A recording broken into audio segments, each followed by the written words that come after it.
that are Oh yeah, the flashback videos are cool. old-timey 80s style.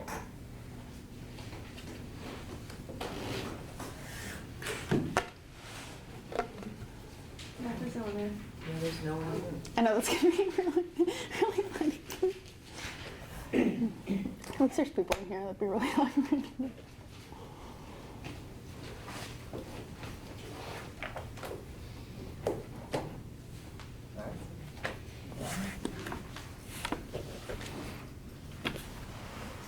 Am I good to start? Or do you want to introduce us? Okay.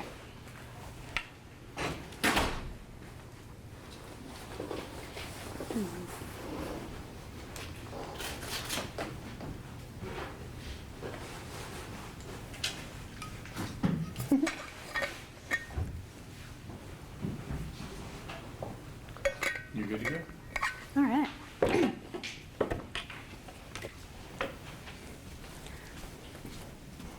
Good afternoon, everyone. We're from John's Inc. I'm Sarah. Got Matt and Ann here today to present to you guys about vapor control. So, by a show of hands, how many of you have ever gone to the gas station to fill up your tank? Okay. Now, by a show of hands, how many of you guys have ever filled up one of those gas cans? They're usually a red container. Okay, so you probably noticed when you're filling up your gas can, the fumes were significantly stronger than when you're filling up your car, right? So the reason for that is because most cars these days have some form of vapor control. So those are the type of vapors that we're going to talk about today. I'm going to go through the introduction, go through some of the different loading methods that we've seen in the past and what's used today. Then I'm going to talk about the differences between vapor recovery and vapor combustion, show you some pictures of our VRU systems, and then I'm going to pass it off to Matt.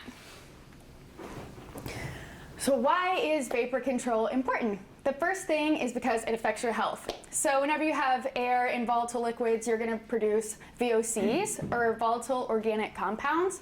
And when that is exposed to the atmosphere, it's combined with sunlight and products of combustion such as NOx, then you're going to get ozone. And like we've all heard, ozone's great when it's up in the atmosphere, but when it's down here at Earth's surface, it's not so great. It contributes to smog, and it's bad for your health and bad for vegetation. So we want to reduce ozone production as much as possible, and how we do that is by reducing our VOC emissions, which is what vapor control does. So that's our main goal, to prevent or reduce any VOCs emissions. So then, yeah, in turn, reduces ozone production and reduces smog. So you might be thinking, okay, that's great, but who actually uses these vapor control devices?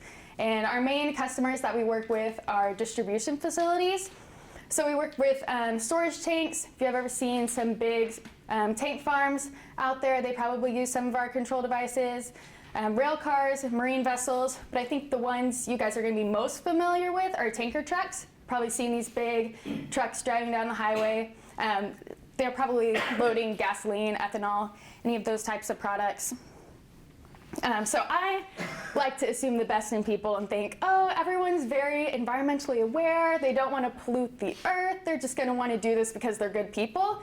And I'm sure they are, but they also have to follow the EPA regulations. So our government requires them to have some kind of VOC emission control. So it started out in 1970. There was about a 90% reduction in VOC emissions. And then in 1977, it dropped more stringent to 80 milligrams per liter. And then in 1983, it decreased again to 35 milligrams per liter. And that's kind of what we see in today's applications that we work with. And then it reduced again all the way down to 10 milligrams per liter. And that's because they started loading a lot more product. And so in turn, they started generating more vapors, and they need to be a little more stringent.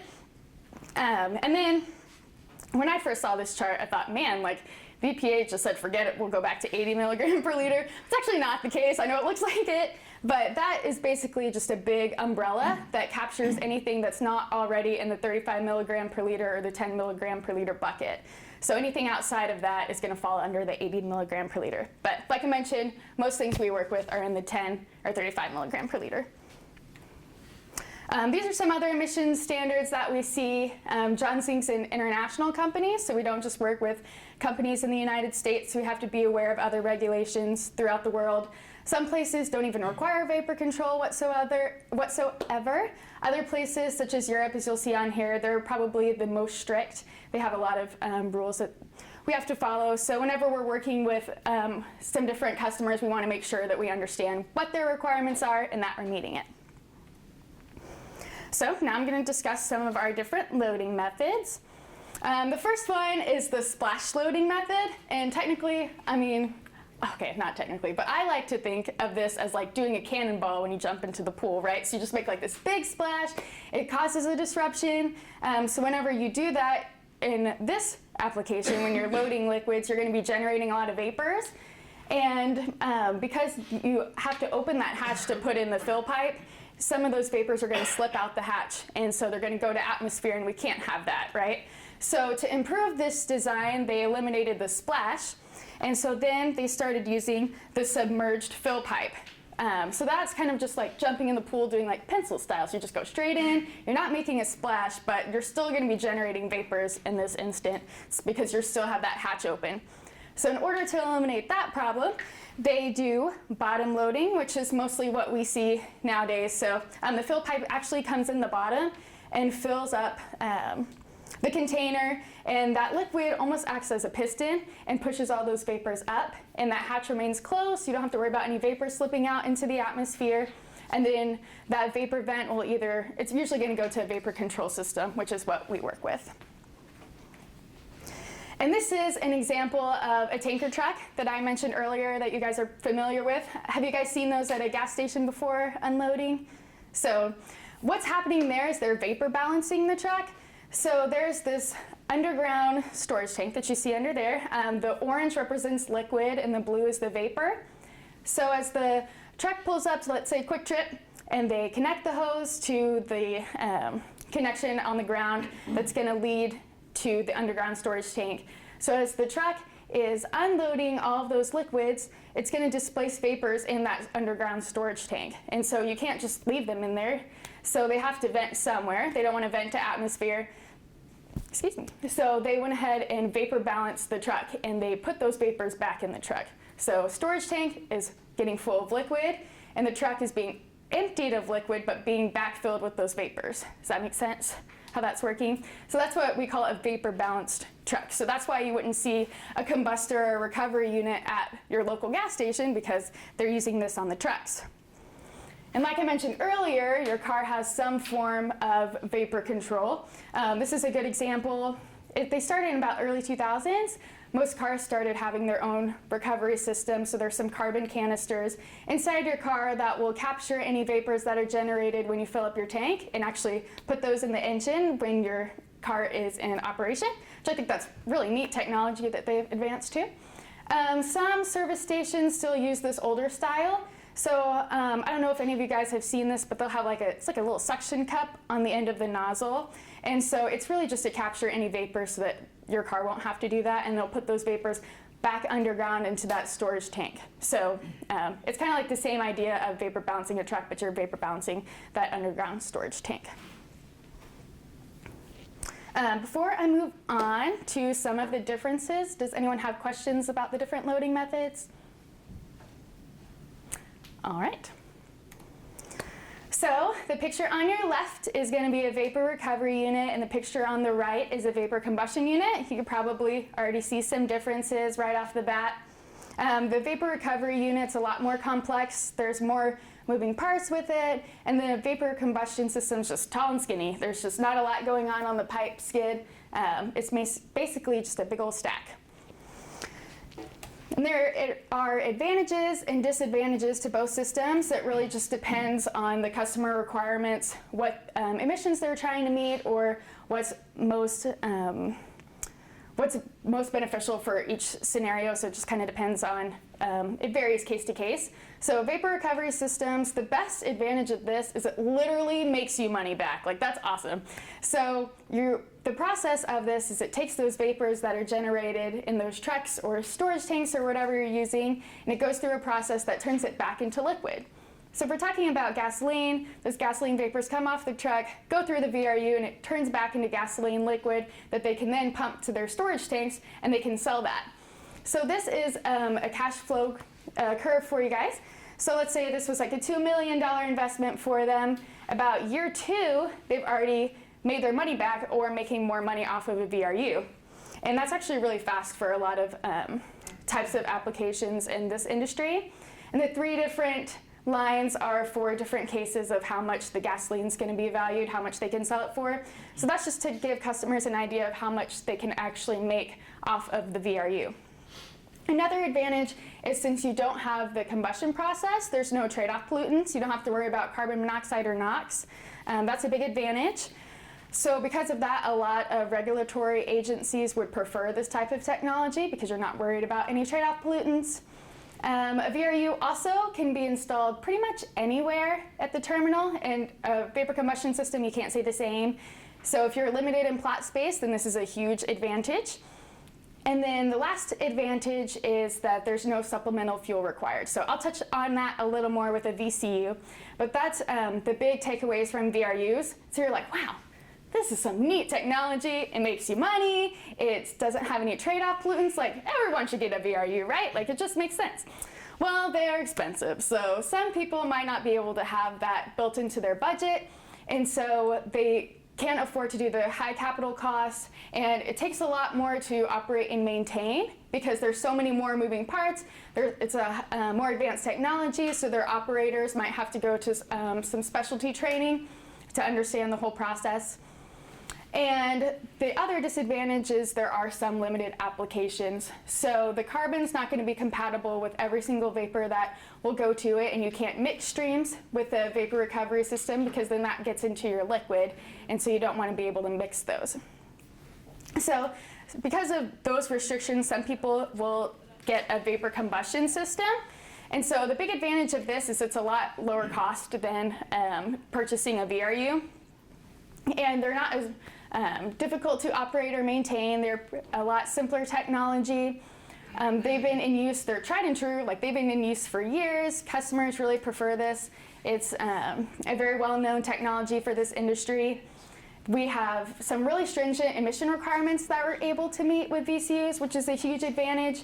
If there's any like low NOx requirements, that's a trend that we've seen a lot recently in Texas, that they require low NOx and low carbon monoxide, and we're able to achieve that with our combustion system. So you still get that advantage without having to pay the high price of getting a VRU. And they also can handle multiple different vapor streams at the same time. So you can put a bunch of different vapors to it and just send it to the combustor and not have to worry about it. But there are disadvantages of VCUs. You're not recovering any product, you're not turning anything back into liquid, so you're basically just throwing that money away, is how some people see it. You have to install it in a non-hazardous area. So you guys are chemical engineers, you know the 3 sides of the combustion triangle, right?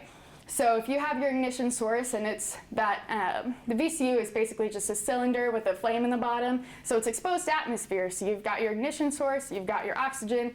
So if you have a vapor cloud out there, that's bad news, right? We don't want to do that. So we have to make sure that there's not going to be any hydrocarbon vapors in the area, and so it has to be installed in a non-hazardous location, and that's an issue for some customers, not an issue for others.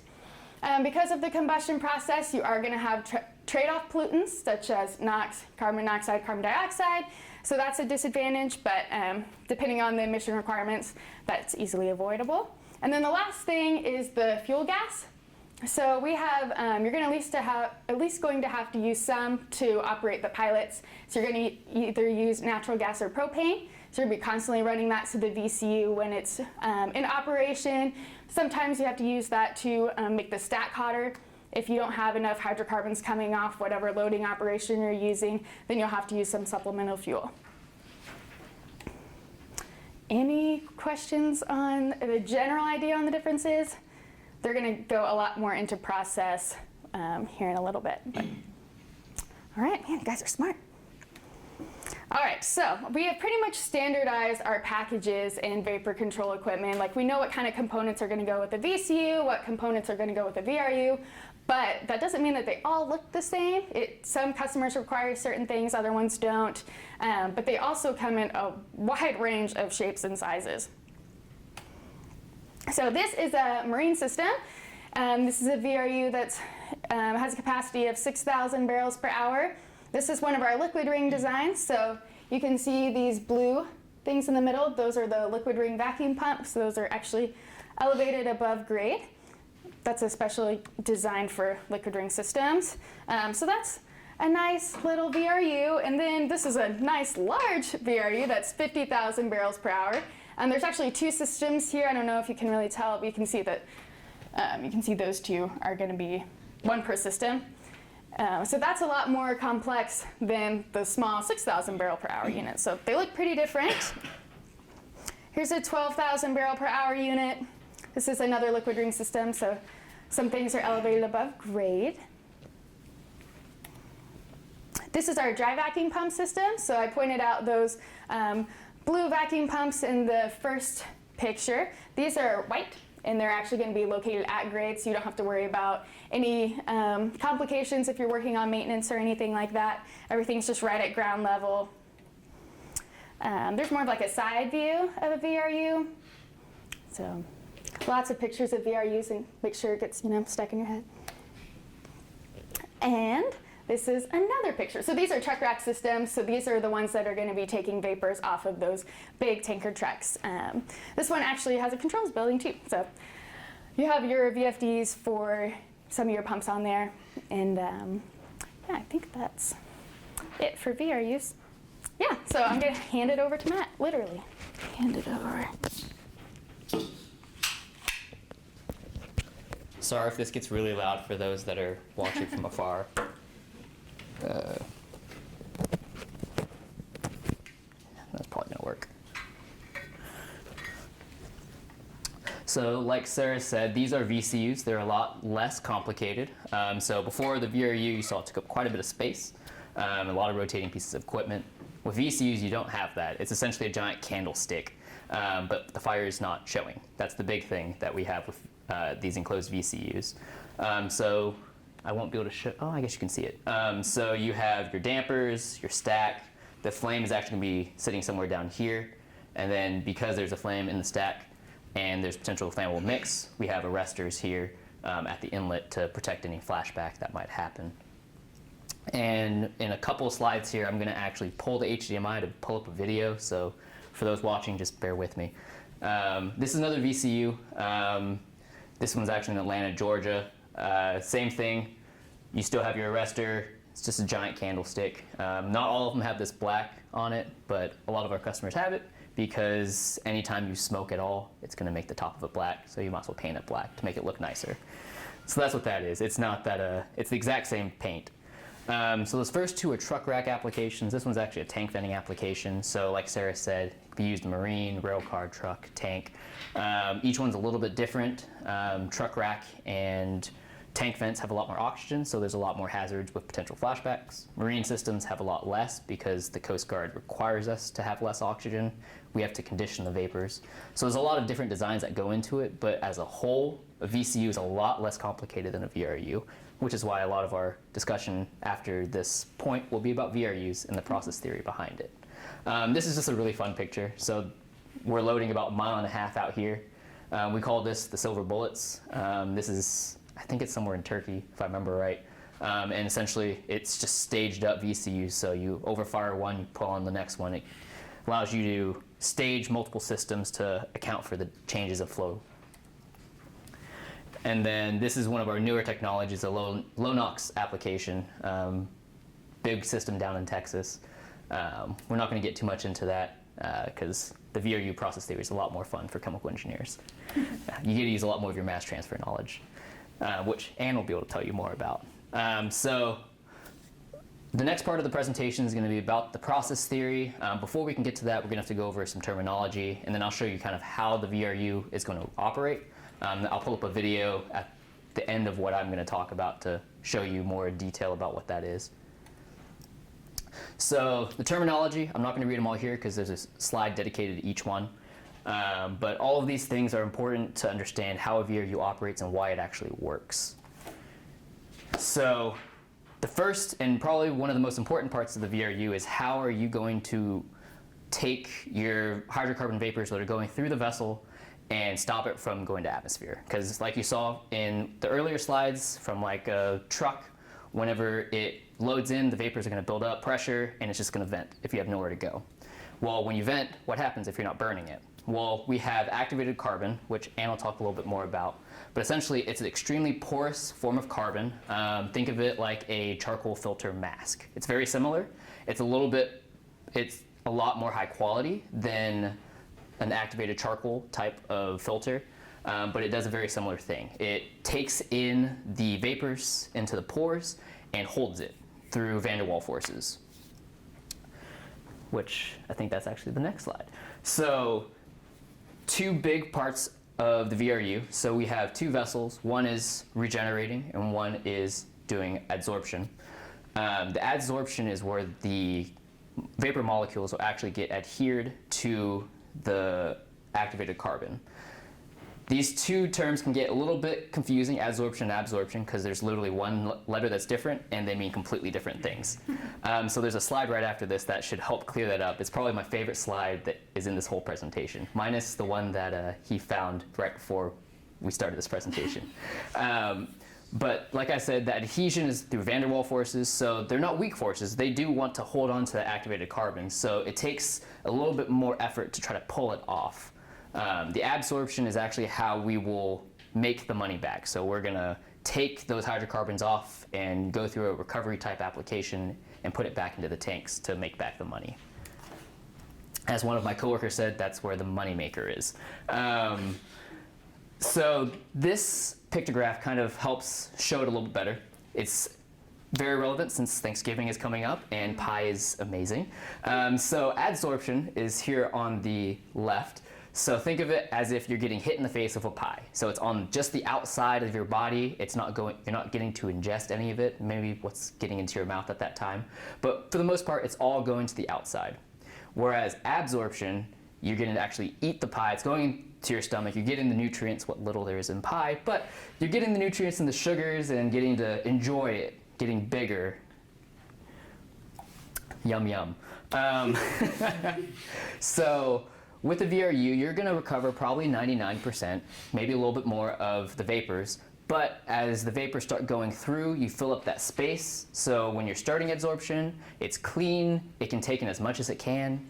But as you go through the process more and more and more, it fills up that bed to where there's not as much working space anymore. So during that time, you may have a little bit of bleed through. So that's just a little bit of hydrocarbon vapor that's going through.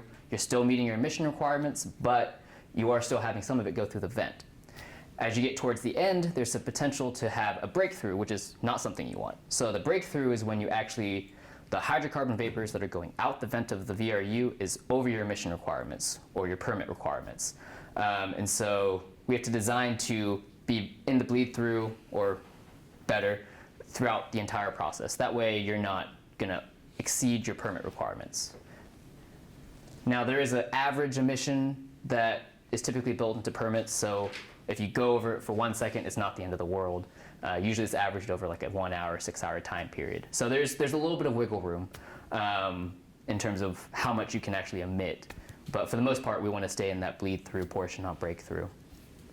I'm not going to go too much into this because I think Sarah talked about this pretty well. But there are different emission limits throughout the world. So whether you're looking in Indonesia, whether you're looking in anywhere in Europe, Europe is by far the most stringent.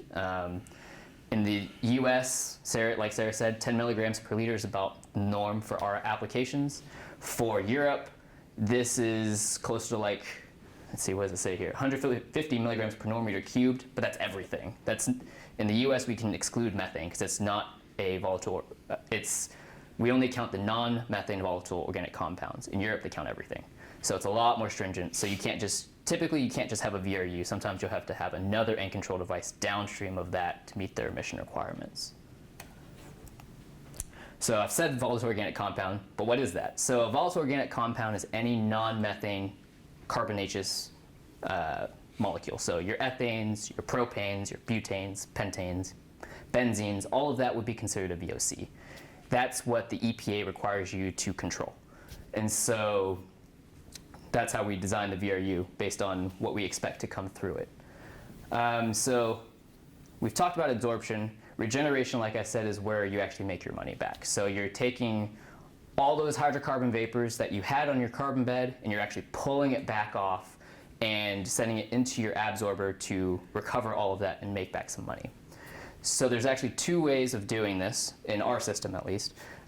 We do a vacuum strip first. So this is where you have a dry or liquid ring vacuum pump. You pull the vacuum level down. We usually do somewhere between 1 and 3 inches, and that pulls off some of the hydrocarbon vapors. Not all of it, because the van der Waals forces are strong enough to hold back some of those vapors. So to try to get back even more off of that, we use a purge gas. So it could be air, it could be nitrogen. Most times it's air because air is free. You can just get around it. Nitrogen gets really expensive really fast. And sometimes if you have tanks, you have to keep swapping the tanks every hour, 2 hours, depending on the size of the tank. So most people will use air because it works just as well as nitrogen does.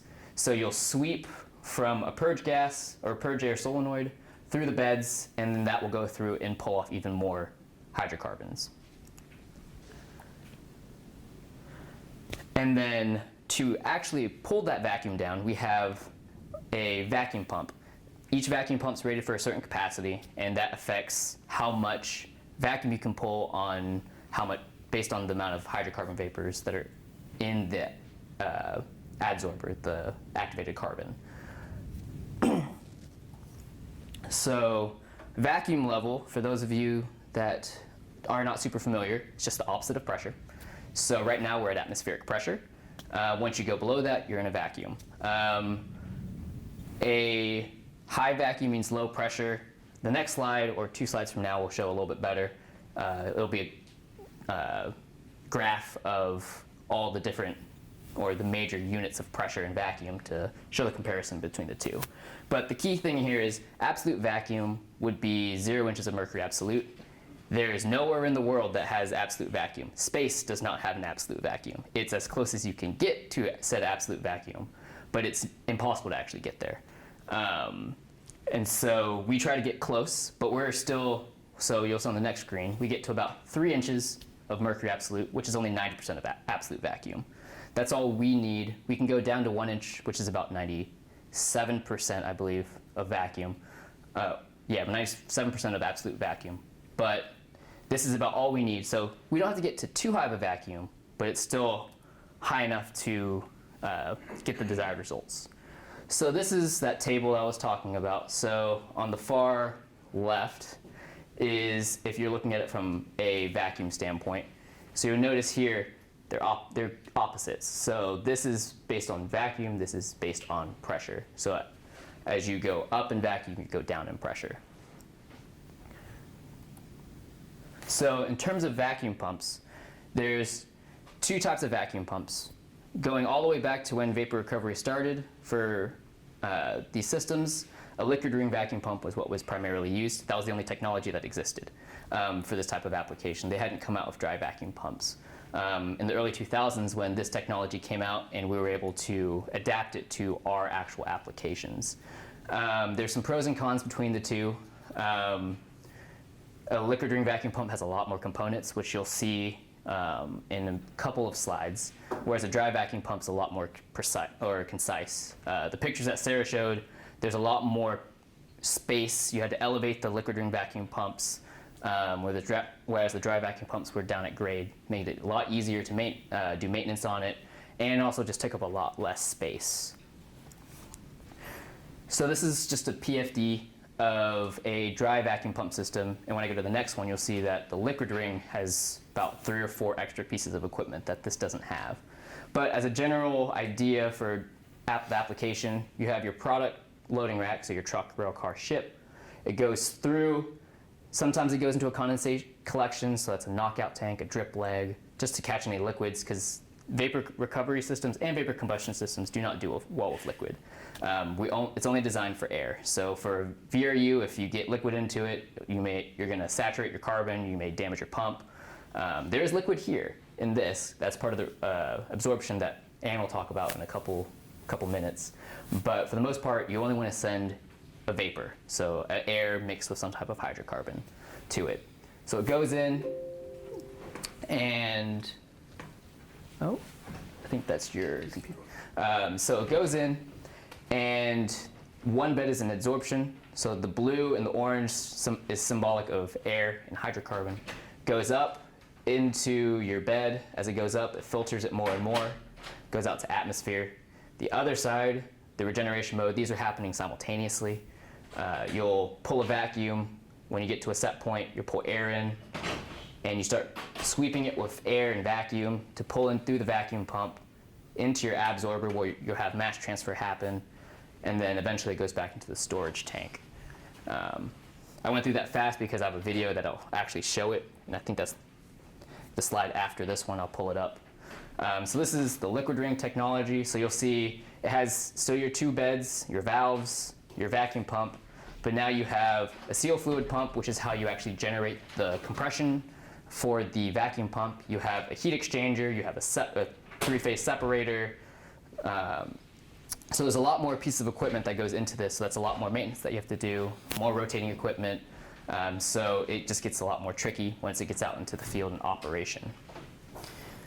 Okay, and this is where I'm going to pull the HDMI real quick while I pull up the video.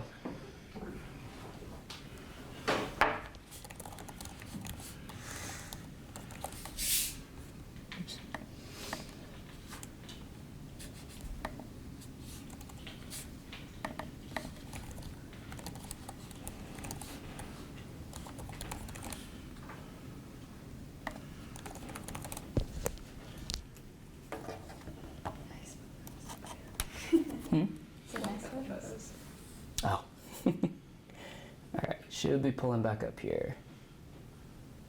All right, so this is a video of an animated video of our vapor recovery systems, just to show a little bit more exact of how it operates. I always think videos are a lot easier for me to see it, or if I can go in person, even better. Pictures don't necessarily work well for me. So this is just an animated version of our VRUs, a liquid ring specifically. So you see the vacuum pump is still elevated before it goes into the separator, and it should go through here in about 5 seconds to actually go through the process. So to start off, you have your vapors from whatever vapor source you're getting it from, a truck, rail car. It goes through a motor operated valve right here. So this first bed is going to be going through adsorption. So the orange and blue orange is hydrocarbon, blue is air. So it goes through the adsorber from the bottom to the top. So you'll see the activated carbon as it goes up through the bed. You're going from a rich or semi-rich to a pretty lean stream. Goes out the top of the bed, down through another set of motor operated valves, and out the vent stack. So that's the first part. Really easy, really simple. But if that was all it would just be a giant filter. Instead, now we have the regeneration cycle, so it's pulling a vacuum, bringing that hydrocarbon off of the activated carbon through the liquid ring pump. That blue here is a seal fluid that's actually helping you create that compression that you need to pull a vacuum. Goes through, now you have seal fluid, hydrocarbon, and air.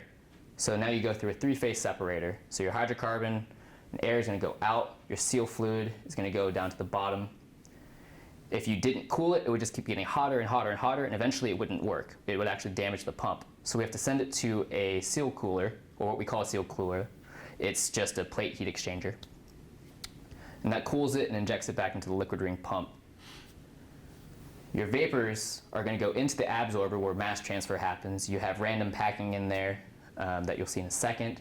So the vapors start going up through that random packing, and you spray a lean absorbent, usually a gasoline, a really lean gasoline, to capture as much of that vapor as you can before it goes back out. What can't be captured or taken back in by that absorbent will go back through a recycle line and go back into the loading header to go back through adsorption again and eventually regeneration. And it's going to show here the purge air solenoid. This is that valve that's going to open up to bring air back into the system to do that purge air sweep to capture more of the hydrocarbon vapors off of that adsorber vessel. All right. So that's a quick video of the process of the VRU. Does anyone have any questions? No, that's a lot. It's probably the first time I've ever seen that.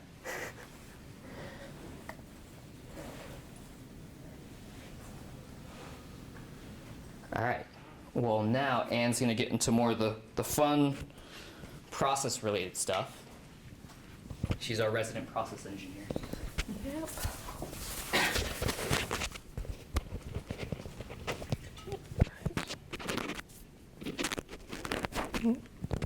Get that done. My fingers don't want to work. Let's put it on the other side. All right. So like Matt said, I'm going to talk about activated carbon. So we say activated carbon is at the heart of Johnson vapor recovery systems, which is true because it's central, but if you're really into biology, it's a little bit more of a kidney. It does a little bit more filtering than it does any kind of pumping. A vacuum pump is a little bit more of a heart type, but it's very central to what we do. Without the activated carbon, the VRU would not operate correctly. So what is activated carbon? The raw material comes from any material that has carbon, made up mostly of carbon. So things like coal is really typical. Wood is a very typical raw material. Carbon manufacturers get really creative and they'll use peach pits or coconut, all kinds of things to develop the activated carbon. So activated carbon is different from charcoal. So charcoal has a lot of volatile organics still left inside the pores. And in order to change it from charcoal to carbon, all those organics have to be removed. So if those organics are still in there, it takes up room that hydrocarbon can't absorb onto. So you remove the organics to open up some of the pore space. And it can be activated in a couple different ways.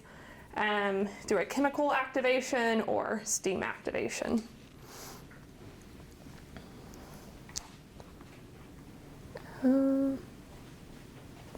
So the carbon structure, it's irregular.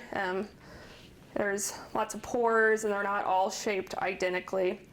And there's billions of pores. There's a whole lot of pores in the carbon, ranging from what we consider micropores all the way up to macropores.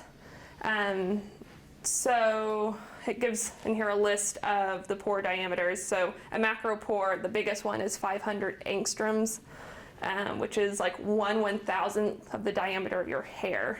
So you can't actually see it, but they're there. And all the pores in there create a lot of surface area. So it may look really small. They kind of look like rabbit food, about the size of rabbit food. If you've seen the little pellets, that's kind of what activated carbon looks like, the pelletized. And they have about a surface area of 500 to 2,500 square meters per gram. So if we assume average in there, about 1,500 square meters per gram is the surface area of the activated carbon. If you held a handful in your hand, you have the equivalent surface area of a football field. In your hand. So lots of surface area, lots of area for that hydrocarbon to absorb onto the activated carbon. So not all carbons are exactly the same.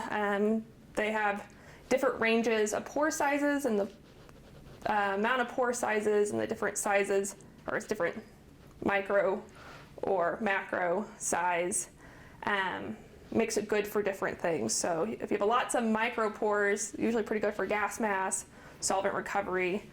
For gasoline recovery, we're looking for both micropores and mesopores. And this picture is really good description of what's going on inside. So on the left is a picture of the inside of activated carbon. So you have all these little tunnels, all this pore space, and the little blobs, kind of, are molecules, hydrocarbon molecules. So the really tiny molecules, say your ethane, propane, those are going down to the really tiny pore spaces, and then your larger molecule, maybe a hexane or a benzene, are plugging up the larger pore spaces. And sometimes what happens is the large molecule comes in and blocks off place for the small molecules. It'll take up that area. So Matt was talking about adsorption and regeneration. So during regeneration, we pull all those, or most of those molecules back out of the activated carbon. But we don't pull it all out. We leave on what we call a heel. There's some hydrocarbon that goes in there that doesn't get removed. It's referred to as the Roach Motel. You go in, but you never come back. And the part that goes in and comes off, we refer to as the working capacity, because it's how much hydrocarbon we're able to absorb and regenerate during each cycle. And then the heel plus the working capacity, we refer to as the total capacity of the carbon.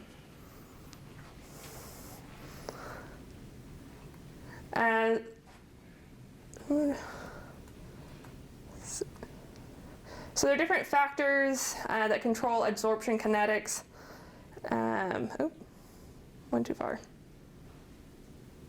Did it go back? Did not go back. There it goes. So the type of adsorbent, so is it carbon? Is it some other type of compound? The particle size, gas velocity. So if the vapor goes through the activated carbon way too fast, it won't have enough time, the hydrocarbon will not have enough time to interact with the activated carbon, and all the hydrocarbon will just go out past the activated carbon. The bed depth, so Matt was showing an image where at the bottom it was heavily absorbed and then it wasn't as absorbed on top. So the bottom of the bed is usually dirtier and the top of the bed is usually cleaner. And the cleaner part works as like a polishing agent, so it helps remove all the finer concentrations of hydrocarbon. Temperature and concentration of the inlet stream will affect how well it absorbs. The heat of absorption, are there other contaminants in your vapor stream or in the carbon? And what pressure is the system at? Is it at atmospheric pressure or is it at a deep vacuum?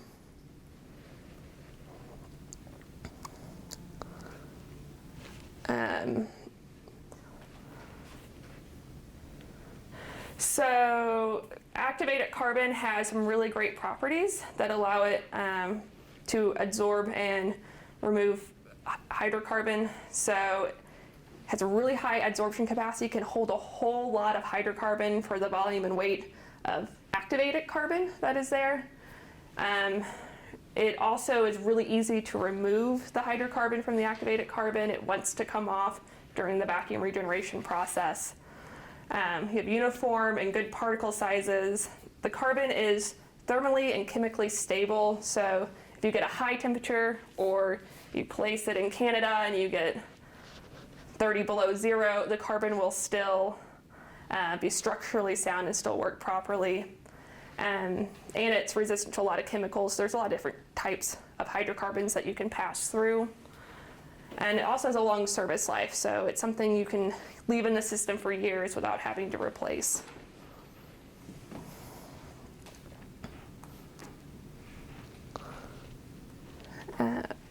So there are different things that enhance absorption. So the key ones are a higher pressure. The higher the pressure inside the adsorber, the more the hydrocarbon wants to absorb onto the activated carbon. A higher hydrocarbon concentration and then a lower temperature. And that is shown with this, what's called an isotherm. So anytime we buy carbon, we can ask for isotherms for a particular component. So the isotherm basically tells you how well the single component will absorb onto the activated carbon. On the left, the units are in grams of the component absorbed per gram of activated carbon. And the bottom is concentration. This one's listed in ppm. So you can see the higher the concentration, the line starts to go up, meaning a larger portion is absorbed onto the activated carbon. And also as your temperature gets lower, it goes from 212 Fahrenheit to 70 degrees Fahrenheit, it absorbs more, absorbs better. So gasoline vapor, as you probably know, is made up of lots of different components. It's not all just a single compound. It's a lot of butane, a lot of pentane, a little bit of propane, and a little bit of compounds that are heavier than hexane, so have more carbon atoms than hexane. In general, we can assume it's about 40% hydrocarbon and then about almost 60% air.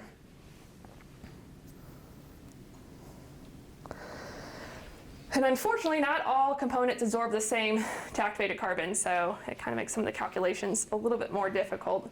On this isotherm, this one is of butane and ethanol.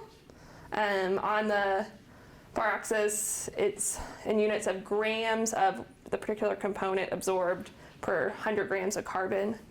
And at the bottom lists partial pressure. If you guys have taken equilibrium thermodynamics, we've talked about partial pressure. And you use partial pressure can correlate to concentration. So you can also read that as concentration across the bottom. So at the same concentration, more ethanol will absorb than butane will absorb. So when you have multiple components going through the vapor recovery unit, they all kind of interact with one another and fight for space. So it's not always a straightforward calculation from the isotherm. SpongeBob. So there were 3 items that helped increase adsorption, while the opposite of all those help with the desorption. So you want a low pressure, a low hydrocarbon concentration. That's the reason why we do the purge sweep to lower the hydrocarbon concentration in the adsorber, and then higher temperatures.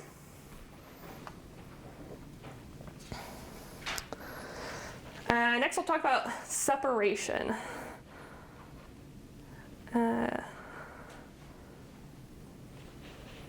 So there are 3 key items that help with physical separation. One is momentum. So if you want to separate something, you need to slow down the velocity. You need to kind of bring it to a settling point so it has time to separate.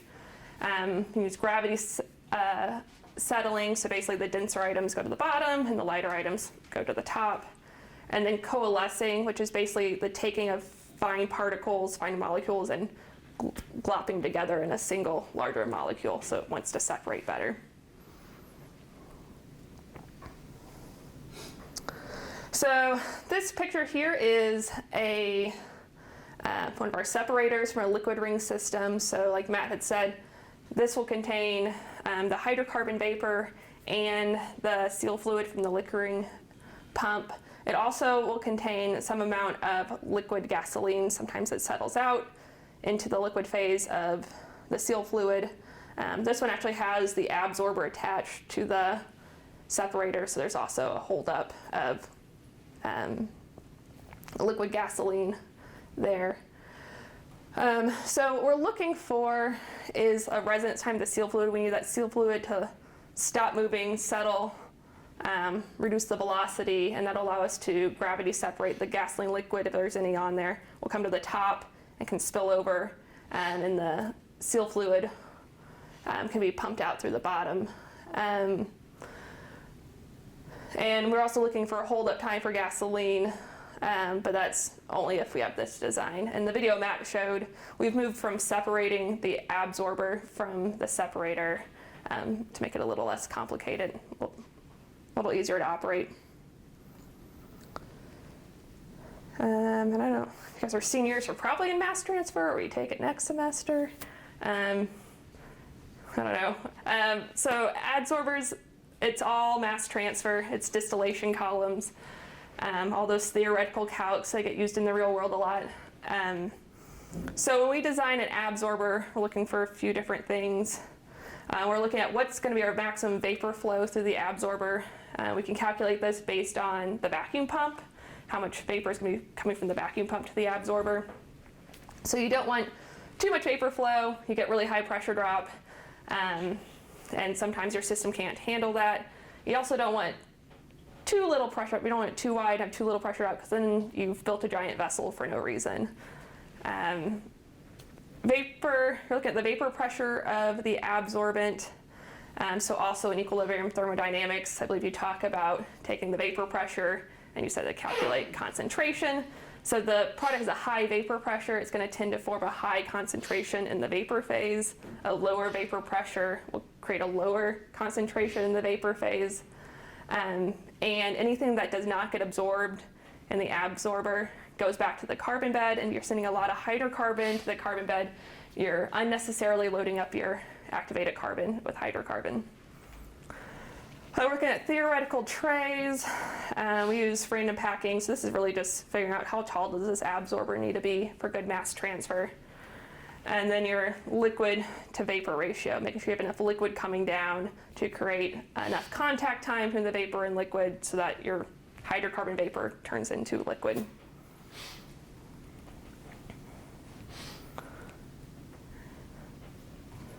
Yeah, so this is the money maker. Really, that's the whole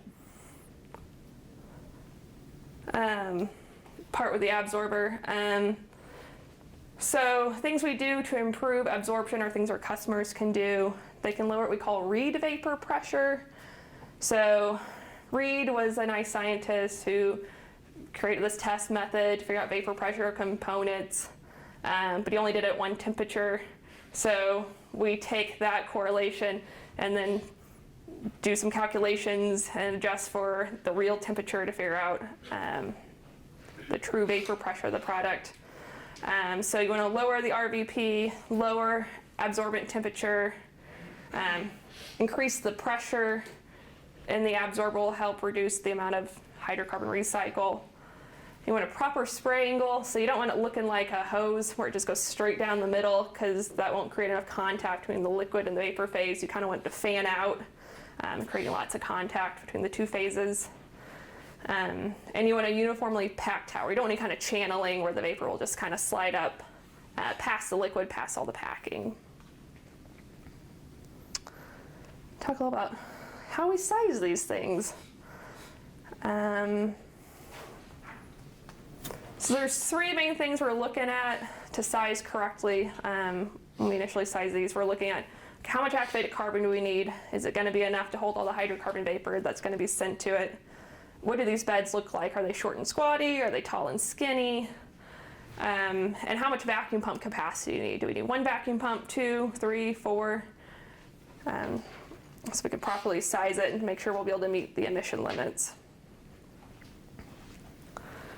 So to do this, we first ask our customers for their loading rates. So there's their 15-minute or their instantaneous loading rate. We use this a lot to figure out pressure drops. So how much can they load at a single time? What volumetric flow rate? How much can they load in 15 minutes, 1 hour, in 4 hours, in 24 hours? And we'll go through how we calculate each of those. So the instantaneous flow rate is the maximum loading rate at the truck rack. Usually how we calculate this, we take the number of lanes, so each truck goes into its own lane to fill up.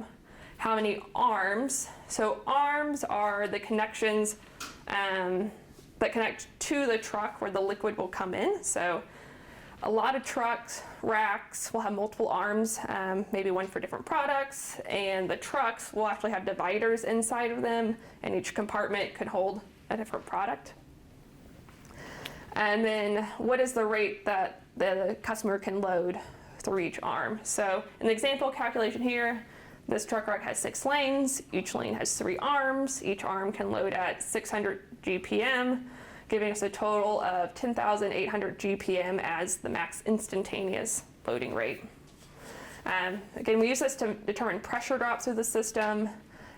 We only have the pressure available that that liquid line can push the vapors through the truck. Usually it's about 12 inches of water column is what we get. So we're looking at what's the pressure drop from the truck through the piping to our carbon bed, and what's the pressure drop through the carbon bed. And then we calculate how much do we think they can load in 15 minutes. And this is based on the truck size. We say on average it takes about 15 minutes to load a gasoline truck. So if the trucks that they are seeing are 9,000 gallons and they have 6 lanes, 9,000 times 6 gets you 54,000 gallons, and that's how much they can load in 15 minutes.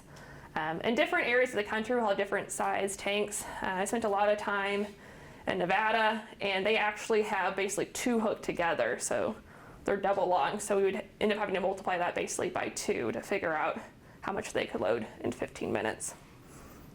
This number is really what drives how much carbon you need, because you need enough carbon for a 15-minute cycle. That's about how long we leave the activated carbon open to the vapor inlet stream before we regenerate it and remove the hydrocarbon.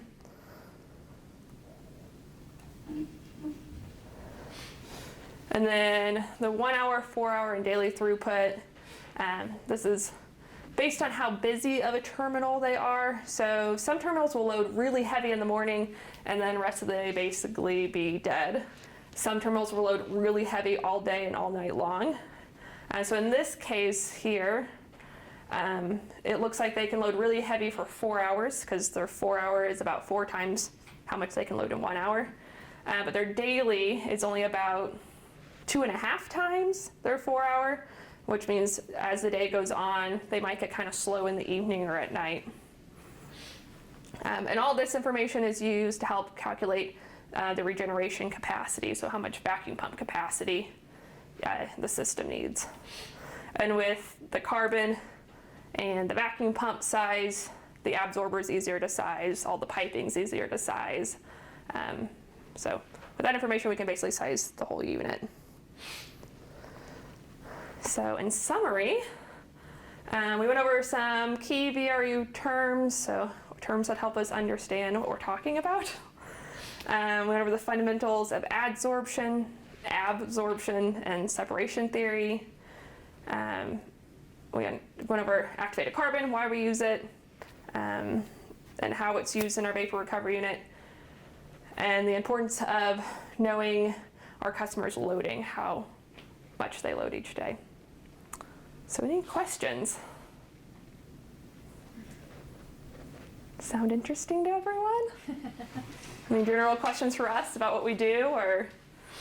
I have a question, but this is a little different. So let's say you're loading the petroleum transport. A lot of these companies like UTP and those are third-party haulers of the gasoline.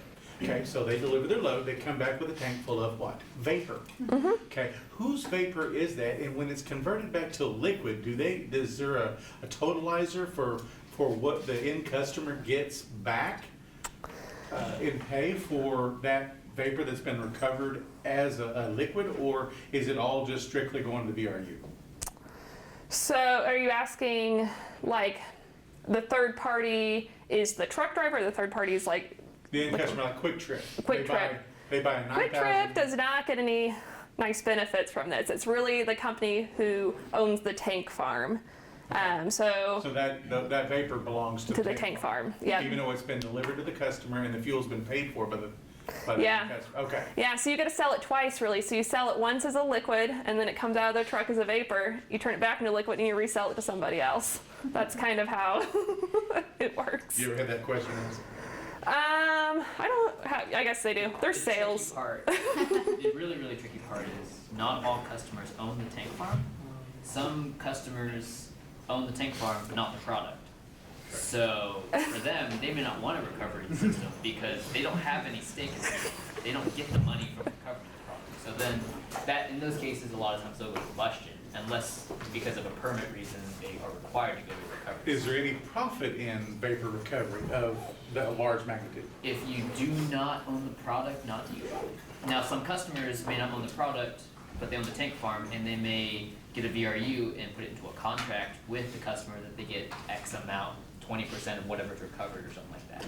In that case, then yeah, they would have to know how much is being recovered, which is a tricky situation of itself. It's not an easy calculation.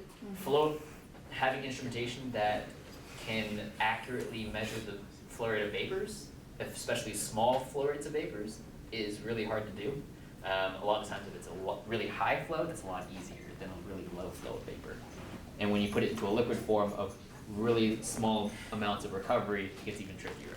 So the recovered product monitoring systems for a VRU is really hard to do.